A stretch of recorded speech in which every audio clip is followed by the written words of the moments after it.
সবাইকে আমার ভিডিওতে শুভেচ্ছা এবং সেই সাথে ঈদ মোবারক।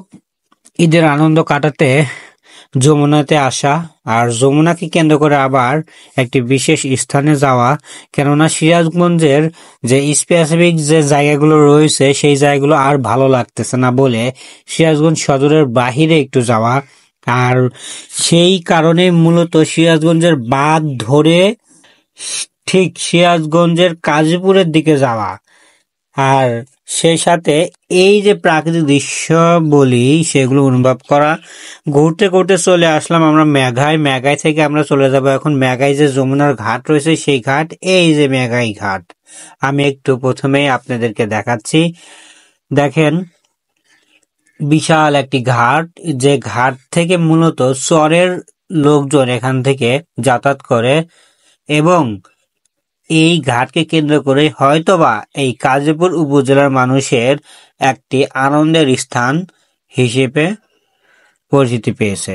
সুতরাং আমরাও সেই পরিচিত স্থানটি দেখতে আসলাম যে কাজীপুরের সেই ঘাটটা কেমন এবং এইখানে কেমনই বা প্রাকৃতিক সৌন্দর্যের বিষয়গুলো বিদ্যমান।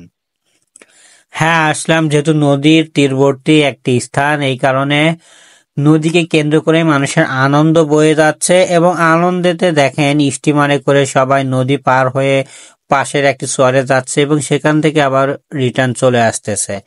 এবং সেই সাথে এখানে শিশুদের জন্য আনন্দের ব্যবস্থা করা হয়েছে। শুধু শিশু নয়, বড় এবং ছোট সবার জন্য আনন্দের ব্যবস্থা করা হয়েছে এই বিভিন্ন যন্ত্রের মাধ্যমে।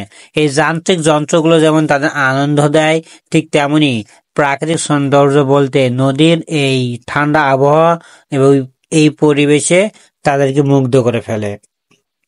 পরিবারের সাথে ঘুরতে এসে সত্যি এখানে একটি বিশেষ সময় কাটাতে পারে তারা। আর দেখেন এই যে এই জায়গাটা নদীর সাথে বাঁধের মাঝামাঝি, এই জায়গাগুলো কিন্তু বালুর বস্তা দিয়ে সুন্দরভাবে সেট আপ দেওয়া হয়েছে, যার কারণে প্রত্যেকে কিন্তু এই সেট আপের উপর দাঁড়িয়ে নদীর যে স্রোত সে স্রোত দেখতেছে। আমরাও কিন্তু এই স্রোত দেখতেছি এবং আপনারাও দেখতেছেন।